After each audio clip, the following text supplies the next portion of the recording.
Hello, class. Today I want to cover with you, provide you some guidance on your vision and mission statements.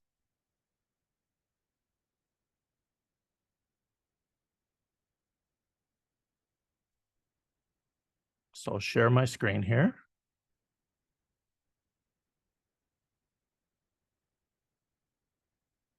All right.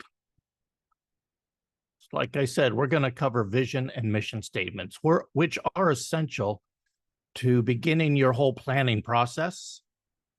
Companies generally don't begin planning unless they have their values in line, their vision statement, and their mission statement, if they're good companies that plan things out carefully.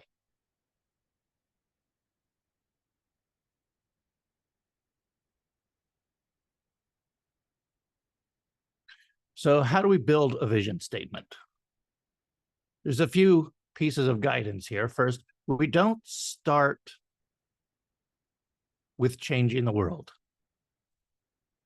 So a lot of people want to change the world, but the question you have to ask yourself is, what makes me think that I'm qualified to change the world? Usually we don't have the skill, we don't have the experience, we don't have enough knowledge in all the different areas of the things we'd like to change. Most people, in fact, nobody is an expert in all the areas of the world that they care about. But what we can do is we can change ourselves, and we can change the world one life at a time. That's realistic.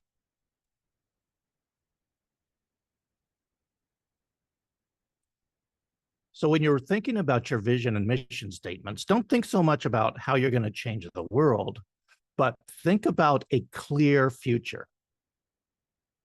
What is your clear future? So for the values assessment that you're going to do, it's focused on yourself. And you want to think about your future. What do you want in your future? And try and be as clear and concise about it as you possibly can, even though I know that at this stage of your life, that might be a little more difficult. Think about what you want to become within the next 4 years. So if we're doing this for a company, it's where do we want our company to be? What is the ultimate end of our company? Its purpose, its reason for existing, its direction that we're going. Although purpose aligns more with mission statement, vision is really, where are we going? And what is the value proposition that you are offering on a personal level, your future employers or your future customers? What is the value proposition of you? And if you're going for a job, then your future employer is your potential customer. And you have to think along the lines of, what value proposition am I giving my employer, future employer, prospective employer, to think that they might choose me over the hundreds or thousands of other applicants they might have? So let's start with vision statements. Here's some key considerations. First of all, your vision statement should be looking at 5 or more years in the future. And that gets to our second, future tense, where visions are always future focused. Always, always, always future focused. So 5 years or more in the future, use future tense. It's directional. It's about where we're going. It's audacious. So it's not just, I want to be a good provider of marketing services, for example, but it's audacious. I will be the most in-demand marketing professional in the world. That's audacious. Now, you may never reach that, but it's a constant vision that you can strive for. And it's descriptive, so it should describe what we're doing. Your vision statement is really about saying, I need to become this. So you have to know what this is. You have to really think through what it is you want your life to become. And then your vision statement is about becoming that version of yourself. Your vision is the central focus of your life that you rally behind to drive all of your strategic decisions. And yes, we need to make strategic decisions in our own personal lives as well as for the companies that we may run. You need to decide on a time frame. And 5 years from now is a good frame. It's a good place to start. And with this process, we will answer two driving questions that every vision statement must answer. What does success look like, and what is different from today? So keep those things in mind. And on this graphic here, you see 4 areas outside of the vision. Our vision is our North Star. It's our future state. It's our guiding self. We can see that it has a date in there by 2029, if we're looking 4 years in the future from today. We, or I envision, and then why that's important, what the benefit is going to be. So let's look at each one of these separately. The first perspective we want to consider is customer growth and retention. And this applies whether you're doing a personal vision statement or a corporate vision statement. In 5 years, who will our current customers be? So who are our current customers? But we're thinking about our future selves or our future company. Who are we serving? What products or services are we offering? And this is your growth perspective. This is your development perspective. This is who are my present customers in 5 years, or my present employer? Who is my future employer, my future customers from a business perspective? Who will they be? Because everything starts with your customer, whether you're an individual or whether you're a company, everything starts with your customer. And your customer may be an employer on a personal level. It may be, if you start your own business, your actual customers in that business. So think along the lines of who you want to be in 5 years and who your current customers will be at that time and who your future customers will be at that time. Next, we move on to operational excellence and innovation. And you should consider these things in this order. How are we going to deliver that value that we just talked about to our customers? What operational excellence do we need to have in our organization or our personal life? What does success look like in these terms? And we can divide this into 3 areas. Tech, what tech do I need to provide that value to my potential customers? What processes do I need in my life? Habits, you might think of, and systems. And we all need some systems in our life. We all need some structure. Systems equal success in a business, and they equal success in a personal life too. So what tech process systems do I need in order to provide the value proposition that I'm making for my customers? And let me say here that when you're writing your vision statement, you don't have to include all this in your vision statement. You just need to think about each of these areas in order to create your vision statement. Next, let's look at people and organizational sustainability. And this involves a few things. What people do you need? What people do you need in your business? Employees, stakeholders, what people, investors, what people do you need in your business? Or what people do you need in your life to help you be successful, to help you provide that value proposition to your customers? And this breaks down into capacity and structure. What capacity and structures do you need to maximize your tech, processes, and systems to optimize your value proposition to your customers? That's what this step is about. That's the perspective you need to think about. None of us reaches success alone. We all have people that help us along the way. If you're a company, you have employees, you have staff, you have other stakeholders. If you're an individual working on your own personal vision statement, who are the people in your life that you need to help you become successful?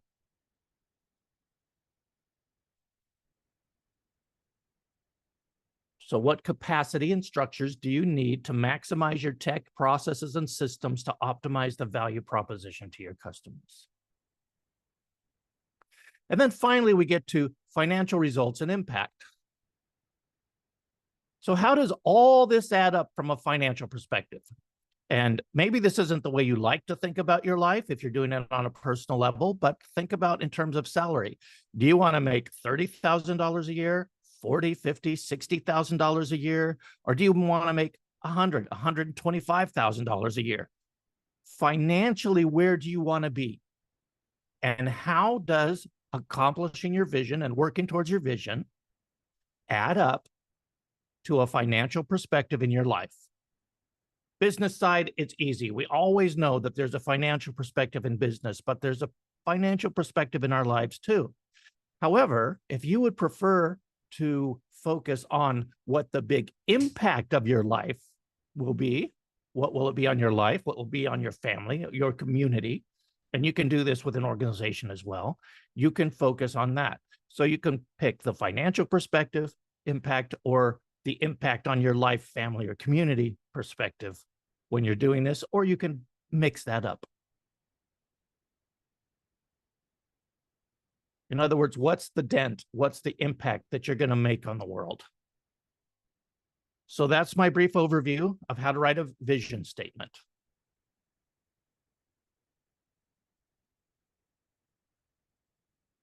Now, how do you write it? You start with I envision, or we envision. We envision a world that's deliberately developmental, where every individual reaches their full potential. That might be an example of a vision statement. For your personal vision statement, you have to know what you envision for your future self in 5 years. What does success look like for you? And then explain why it's important. So in other words, as I said, we envision a world that's deliberately developmental, and why it's important, so that every individual reaches their full potential. You can do it in one sentence, but 1 to 2 sentences is normal for a vision statement. All right, then real briefly on mission statements. Mission statements answer the question, why do we exist? And it's usually developed after the SWOT analysis is done, but before any other planning takes place. So you have vision, which is based on your values. Then you have vision. Your vision and your values should always complement each other. Your mission should be built straight out of your vision, but it should be developed before any other planning for your business takes place. It is a foundational statement explaining what's in and what's out. So in other words, what will you do? What will you not do? And you don't have to necessarily explicitly state what you won't do. By stating what you will do and staying true to just that, you by inference imply what you will not do. Also remember, this statement is where you're going, or it's not where you're going, because that's your vision. It's why we exist. It's really a purpose statement. So here's Google's mission statement as an example. You can see they start with our mission is. That's a great way to start, because, or you can start with my mission is, because this gives you a place to go and it keeps you thinking. We notice it has a verb, to organize. So our mission is to organize. Our mission is what we do, to organize. So you can think of your mission and summarize it in a single verb. Who are we organizing for? Here we see it's the world. And what's the end result? What's the benefit? To make information universally accessible and useful. It's simple and straightforward, but has all the elements we need. Our mission is to organize the world's information to make it universally accessible and useful. So this is a good example. It's probably one of the best. And it's a good reference for you as you're trying to develop your own or develop your company's mission statement. So mission statements are not easy to write. So here's a checklist to make sure yours is great. You want to first make it original to you and your organization. Don't copy it off of someone else. We can see that Google's is original to them. It doesn't sound like anyone else's mission statement. It should be foundational. So it should be so foundational that you don't need to change it. Maybe you tweak a word or two here or there, but you shouldn't have to change your mission statement if it's truly foundational. It needs to be, it has to have that staff connection. And maybe a personal vision statement doesn't have a staff connection, but who are the people you need to succeed? It should connect, it should have a connection to them. They should connect with it, is a better way of saying that. So if it's your family, they should connect with your mission statement. They should want to help you succeed, help you accomplish what you're trying to do with your life.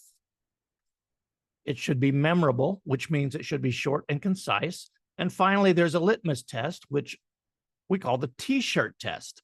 It needs to fit on a T-shirt. So that's where the short and concise comes in. It needs to fit on a T-shirt that your staff or your friends would wear.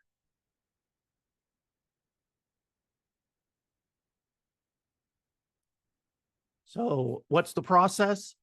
You can get your staff or your friends or your family or even instructor input, anyone you want to give input into how your mission statement might sound, you can do that. Maybe you give them your vision statement and then they come up with an idea or two or how to write a mission statement.